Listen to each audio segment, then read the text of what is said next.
اپنی مسجدوں پہ قبضے، اپنے مدارس پہ قبضے، اپنے لوگوں کے اوپر پرچے.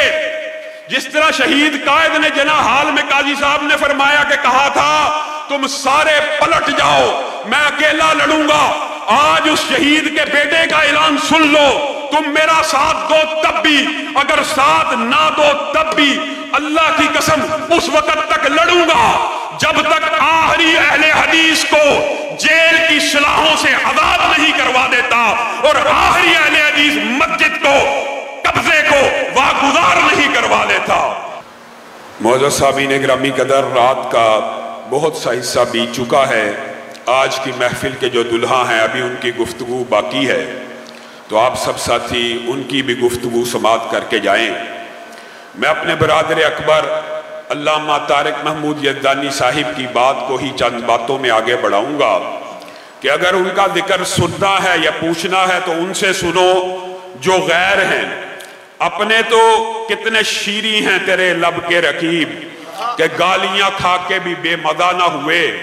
اور مجیب الرحمن شامی کالم لکھتے ہوئے کہتے ہیں علامہ شہید تم ہمیں یاد نہ آیا کرو، کیونکہ جب تم یاد آتے ہو تو آنکھیں بھیگ جاتی ہیں، جب تم یاد آتے ہو تو دلوں سے موت کا خوف نکل جاتا ہے. تمہاری موجودہ زندگی یعنی شہادت کی زندگی نے تمہارے دنیا کے ٹھاٹ باٹ کو بھی ماند کر دیا. علامہ تم ہمیں یاد نہ آیا کرو، کیونکہ جب تم یاد آتے ہو تو یہ اہل حدیث یتیم نظر آتے ہیں. علامہ شہید تم ہمیں یاد نہ آیا کرو، کیونکہ جب تم ہمیں یاد آتے ہو تو موچی دروازہ پھر اسی پکار کا منتظر نظر آتا ہے، پھر اسی للکار کا منتظر نظر آتا ہے. وہ ہزار دماغوں کا ایک انسان جانے کہاں کھو گیا ہے، قلم کی عظمت اجڑ گئی ہے، زبان کا زور بیاں گیا ہے. اور یوں لگتا ہے بعض شعر تو شہید کے بارے میں شاعروں نے کہے کسی کے اوپر تھے، لیکن مصداق آئے تطبیق ہوئی تو اس شہید عالم اسلام کے اوپر ہوئی کہ جو رکے تو کوہ گراں تھے ہم، جو چلے تو جاں سے گزر گئے، رہے یار ہم نے قدم قدم تمہیں یادگار بنا دیا. اور علامہ شہید پس شہادت یہ کہہ رہے ہیں کرو کجبی پہ سرے کفن، میرے قاتلوں کو گما نہ ہو کہ غرور عشق کا بانک پن پس مرگ ہم نے بلا دیا.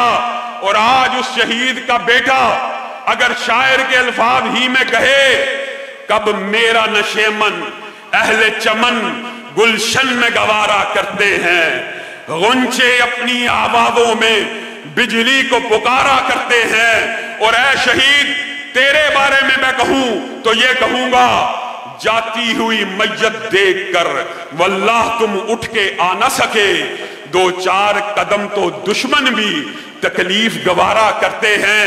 وہ شہید عالم اسلام کہ جس کے بارے میں غیر کہہ رہے ہیں کہ ہم نے اس کو بقی کی ایک حتے کے اوپر ہاتھوں کو اٹھائے ہوئے دیکھا.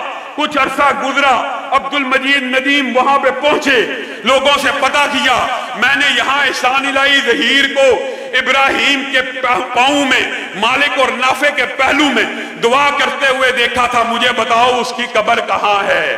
لوگوں نے کہا اللہ کی قسم یہیں پہ ہے جہاں پہ آپ کھڑے ہیں. وہ شہید کہ جس کی دعاؤں کی گواہیاں غیر دیں اور جس کی وفاؤں کی گواہیاں غیر دیں، تم نے اسی کو بے وفا بنا دیا، تم نے اسی کو بے وفا کہہ دیا. اور افسوس بے شمار سہنہائے گفتنی خوف فساد حلق سے ناگفتہ رہ گئی کہ زاغوں کے تصرف میں عقابوں کے نشیمن. آپ ہیں مسند دعوت و ارشاد کے امین، آپ نے نام رسالت پہ کمائی کی ہے، آپ ہیں. اور الفاظ و معانی میں تفاوت نہیں، لیکن ملا کی ادا اور ہے، مجاہد کی ادا اور، پرواز تو دونوں کی ہے. اس ایک فضا میں کرگس کا جہاں اور ہے، شاہی کا جہاں اور علامہ شہید تم ہمیں یاد نہ آیا کرو. میں اگر اپنی زندگی کے صرف ایک یا دو واقعات کو بیان کر کے اپنی بات کو ختم کروں گا. ہمارے فلسطین سے آئے ہوئے مہمان امام مسجد اقصی کے فرزند جن کے بارے میں عصر حاضر کے میر جعفر فرماتے ہیں کہ ٹرک ڈرائیور ہے، انا للہ و انا الیہ۔ دشمنی ہم سے ہے، اختلاف ہم سے ہے، اور ہمیں اپنے دشمن بھی ایسے کھوٹے ملے ہیں جن کا قد بڑا چھوٹا ہے، جو بونے قدوں کے ہے۔ جو مہمان فلسطین سے آیا ہے اس کی ذات کو طعن و تشنیع، علامہ شہید کی ذات کو طعن و تشنیع، آپ مجھے بتلائیے۔ ٹھیک ہے، ابھی قاضی صاحب نے بات کی ہے، میاں فضل حق رحمہ اللہ، مولانا معین الدین لکھوی رحمہ اللہ، ان کا اختلاف تھا، اس اختلاف سے کوئی صرف نظر نہیں کر سکتا۔ انہوں نے کہا ہانیوال میں پرچے کٹوائے قاضی صاحب، آج 10 سے زیادہ جمعیت اہل حدیث کے نوجوانوں کے خلاف عصر حاضر کا میر جعفر FIA کے اندر درخواستیں لے کے پھر رہا ہے۔ وہی بات، وہی اسلوب، وہی انداز۔ 40 سال بیت گئے ہیں، غیروں کے لیے نرم اور اپنوں کے لیے گرم۔ وہ حلقہ یاراں تو بریشم کی طرح نرم، رزم حق و باطل ہو تو فولاد ہے مومن، لیکن یہ اپنوں پہ گرم ہے۔ اپنی مسجدوں پہ قبضے، اپنے مدارس پہ قبضے، اپنے لوگوں کے اوپر پرچے۔ جس طرح شہید قائد نے جناح حال میں قاضی صاحب نے فرمایا کہ کہا تھا تم سارے پلٹ جاؤ میں اکیلا لڑوں گا، آج اس شہید کے بیٹے کا اعلان سن لو، تم میرا ساتھ دو تب بھی، اگر ساتھ نہ دو تب بھی اللہ کی قسم اس وقت تک لڑوں گا جب تک آخری اہل حدیث کو جیل کی سلاحوں سے آزاد نہیں کروا دیتا اور آخری اہل حدیث مسجد کو قبضے کو واگزار نہیں کروا لیتا۔ علامہ صاحب قدم بڑھاؤ، اللہ تمہارے ساتھ ہے، للکار ہے، للکار ہے، شیر کی للکار ہے، للکار ہے، للکار ہے، شیر کی للکار ہے، قائد ملت علامہ احسان علیہ زہیر زندہ باد۔ کیا حسن نے سمجھا ہے، کیا عشق نے جانا ہے، ہم ہاتھ نشینوں کی ٹھوکر میں زمانہ ہے۔ اور یہ بات یاد رکھیے گا، میں نے اپنے والد محترم سے جو 2 باتیں سیکھی بے شمار ہے، صرف 2 باتوں کا ذکر کروں گا۔ ایک کم عمری کے اندر آخری سالوں میں، آخری دورے میں میں اپنے والد محترم کے ساتھ تھا جو ان کی شہادت سے کچھ عرصہ پہلے ہوا۔ خانہ کعبہ کے سامنے کھڑے ہوئے زاروں کتار دھاڑے مار کر رونا شروع ہو گئے۔ میں اپنے باپ کو دیکھ رہا تھا کہ جس کی سختی، جس کا غصہ، جس کی تقریر، جس کی پکار، جس کی للکار اور یلغار سے ضیاء الحق کانپتا ہے، یہ دھاڑے مار مار کے رو رہا ہے۔ اور میں غور کر رہا تھا کس وجہ سے رو رہا ہے۔ میں نے دیکھا سامنے ایک کالی چادر اوڑے ہوئے بڑا سا ایک پتھر ہے، اس کی طرف ہچکیاں، اس کی طرف نظر اٹھائی ہوئی اور ہچکیاں بنی ہوئی ہیں۔ اے اللہ، میں اپنی اولاد میں سے آخری اولاد کو تیرے گھر میں لے کے آ گیا ہوں۔ تو مجھے لگا یہ جو گھر والا ہے یہ میرے باپ سے زیادہ طاقتور ہے۔ وہ بچپن کا ایک تصور ذہن میں بیٹھ گیا۔ اور دوسرا، جناح حال کی تقریر جب سنی، عمر 8 برس کے قریب تھی، میں نے دیکھا میرا والد رو رہا ہے، اور اسی طرح جیسے خانہ کعبہ کے سامنے روتے ہوئے ایک عجابت کا احساس ہوا، اس تقریر میں بھی روتے ہوئے ایک عجابت کا احساس ہوا۔ کاش ہم وہ ٹاکیاں ہوتی جو ختیجہ آپ کے زخموں پہ رکھا کرتی تھی، کاش ہم وہ کنکر ہوتے جس کے اوپر رسول اللہ چلا کرتے تھے۔ میرے والد محترم رو رہے تھے، اس عمر میں ان کی تقریر سن کے رو رہا تھا، اور میرے ذہن میں جو دوسری شخصیت آئی اللہ رب العزت کے گھر کے بعد، وہ یہ تھی کہ رسول اللہ صلی اللہ علیہ وسلم سے میرے باپ کو بڑا پیار ہے۔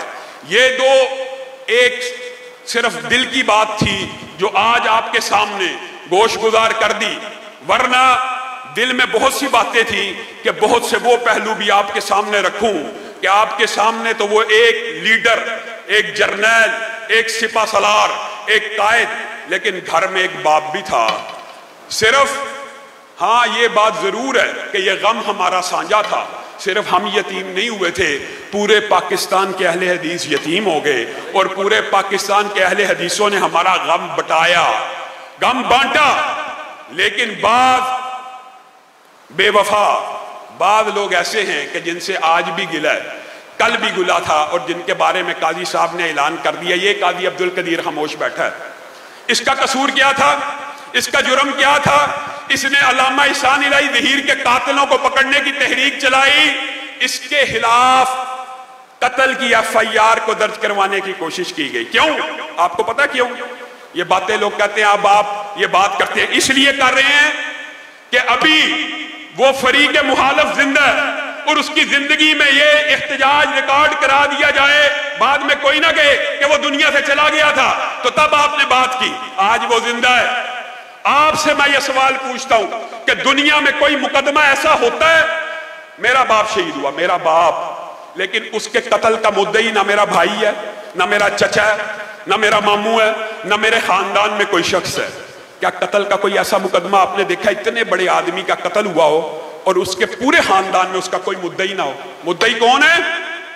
جماعت کے دفتر کا ایک چوکیدار ہے کہ جس کو جب کہہ کے، جس طرح کہہ کے، جب مرضی FIR کو بدل دیا جائے.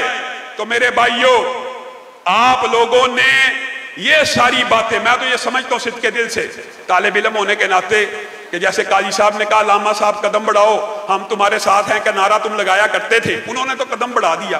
کہاں گئے تمہارے نعرے؟ کہاں گئے تمہارے وعدے؟ کہاں گئی تمہاری قسمیں؟ اور تم نے اور مسلک نے جو غداری کی ان کے خون کے ساتھ، اس کا نتیجہ ہم نے بھگت لیا. آج 37 برس ہو چکے ہیں. پستی اور ذلت کی گہرائیوں میں آج مسلک جتنا کمزور ان 40 سالوں میں ہوا تاریخ میں کبھی نہیں ہوا، لیکن انشاءاللہ 40 سال ذلت اور ناکامی کے بہت ہوتے ہیں. اب وقت قریب آ چکا ہے، اب وہ وقت قریب آ چکا ہے کہ جمعیت اہل حدیث کے اس چڑھتے ہوئے سورج کو دنیا کی کوئی طاقت بھی طلوع ہونے سے روک سکتی نہیں. انشاءاللہ پھر اللہ اکبر، شیر کی للکار ہے.